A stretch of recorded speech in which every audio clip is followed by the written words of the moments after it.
For most of us, a trip to the bathroom, whether it be number 1 or number 2, it's rather uneventful.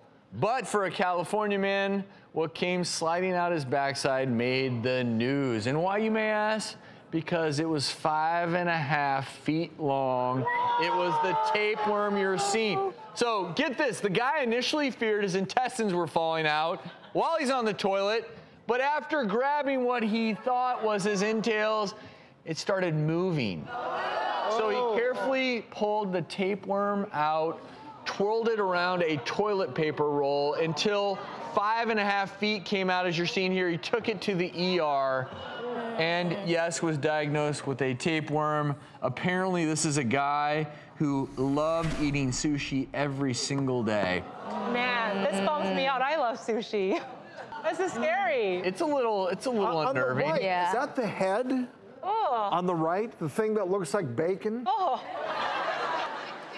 That is grody. Wait, Dr. Judy, he said that looks like bacon. You said you'll never eat bacon again. What about sushi? So you love sushi. I you see the worm. sushi. What am I gonna do? How can we protect ourselves? I'm scared. I can't tell a lie. We were prepping yesterday for today's show, and despite reading the story, I had sushi last night. Yeah. I had a little ahi tuna, you know, when in LA. You gotta. It's worth the risk. It's that delicious. I will say that I think if you're doing it every single day, your risk is obviously going to go up, just because realistically, how are you going to get good sushi every single day? Right. It's just not possible. Yeah. Dr. Kenny Bond, I got to give him credit. ER physician relayed the man's story on a podcast called This Won't Hurt a Bit. Incidentally, as crazy and as disgusting as this tapeworm is, luckily very easy to treat. If you get the right diagnosis, usually a one pill will take care of it, and an antiparasitic will. Listen to your body. If something changes dramatically, I mean, this guy had bloody stools. Guess what? That's telling you that something is not right.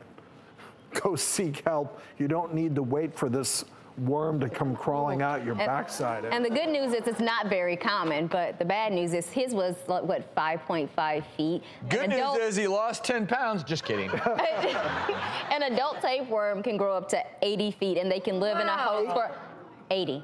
And they can live in an adult host for up to 30 years. So his was kind of a baby, actually. And it's really interesting because basically this guy stopped eating salmon sashimi because that's what he got sick from, but I think he's still eating other sashimi, so I don't think he's that scared. And how did he know that's what he got it from? I'm sorry, but I mean, and honestly, the assumption is he got it from the sashimi. You know, when you get something like this, you can never say with certainty. Yeah. We always say, if you're going to eat something that's raw, just know your source and go somewhere where you trust when they say it's fresh, it's actually going to be fresh.